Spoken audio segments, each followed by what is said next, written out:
Hello दोस्तों, मैं शरण सिंह चौहान एक बार फिर प्रस्तुत हूँ आपके सामने गणित के गुणे की एक और नई विधि को लेकर, जिसकी सहायता से हम बड़े से बड़े गुणे को कितनी आसानी से हल कर सकते हैं। तो चलिए सीखते हैं।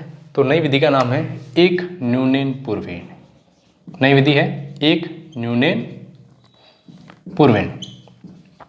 इस विधि में इस शब्द के अर्थ पर जाएं तो इस शब्द का अर्थ क्या आएगा? एक प्लस न्यून। न्यून का अर्थ क्या होता है? कम करना। तो एक कम करना है इस विधि के अंतर्गत। ये विधि किन अंकों पर लागू होती है तो उसके लिए भी आप नियम जान लीजिए। जैसे मैं उदाहरण लेता हूँ, फिर आपको समझाता हूँ कि इसका विधि का प्रयोग कौन से अंकों में किया जाता है। तो जैसे मेरे पास ये कुछ अंक हैं,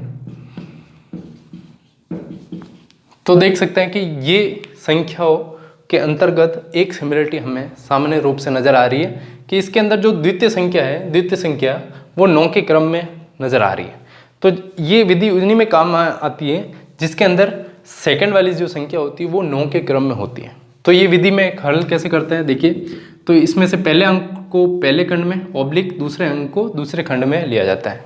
तो इसमें अब आगे क्या किया जाता है? इस 8 को पहले खंड में, 9 को दूसरे खंड में रखने के बाद 8 में से 1 कम किया जाता है। 8 में से 1 कम करेंगे कितना आएगा? 7 आएगा। इस 7 को क्या करना है? 7 को इस सेकंड वाले अंक में से घटाना होता है। और अब सामान्य उत्तर 8 में से 1 गया 7, ऑब्लिक 9 में से 7 गए 2। अब ऑब्लिक हटा के लिखते हैं तो हमारे पास उत्तर क्या आता है? 72। सामान्य रूप से 8 का गुणा 9 से करेंगे तो भी हमारे पास 72 ही आएगा। लेकिन हम इस सामान्य उदाहरण के द्वारा सामान्य रूप से गुणा करके अपन पहाड़े बोल के भी इसका उत्तर निकाल सकते हैं, लेकिन हम इस सामान्य उदाहरण के द्वारा बड़े अंकों वाले गुणे को सीखने वाले हैं, इसलिए ये सामान्य सा उदाहरण हमने अपने सामने लिया है। अब 54 × 99 पे आते हैं। तो अपन 54 को पहले खंड में, फिर ऑब्लिक 99 को दूसरे खंड में स्थान देते हैं। अब आपको क्या करना है? 54 में से 1 घटाना है, माइनस 99 में से क्या माइनस करना है कि 54 माइनस 1 कितना आता है?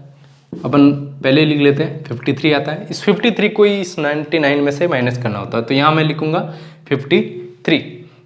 इधर माइनस करेंगे तो 53 और इधर अपन माइनस करेंगे। 99 में से 53 माइनस करिए कितना आता है? 46। अब हम सामान्य रूप से इसको हल करके लिख लेते हैं, ऑब्लिक हटाना केवल 53 46। तो हमारे पास आएगा 5346 उत्तर। आगे बढ़ते हैं। तीसरा सवाल है 43 × 9 का। अब हमको क्या करना है? 43 के लिए बीच में ऑब्लिक बनाए, पहले खंड में पहले अंक को, दूसरे खंड में दूसरे अंक को। अब हमको क्या करना है?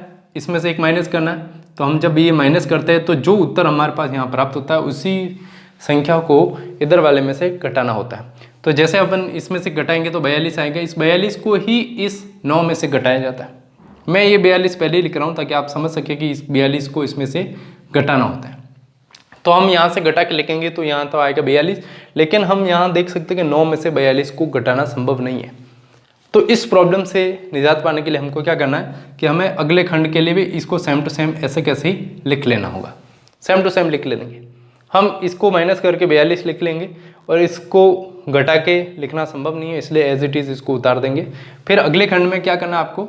जब 9 में से 42 घटाना संभव नहीं हो तो आपको सीधा रूप से सीधे इस ऑब्लिक को हटा देना।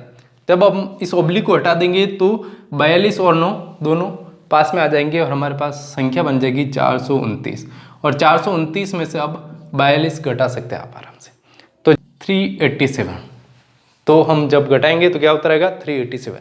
तो इस प्रकार हमने आज एक और विधि के बारे में जाना, एक न्यूनेन पूर्वेन विधि, जिसकी सहायता से हम बड़े से बड़े गुणे को चुटकियों में हल कर सकते हैं। धन्यवाद। वीडियो को लाइक करने के लिए और देखने के लिए धन्यवाद।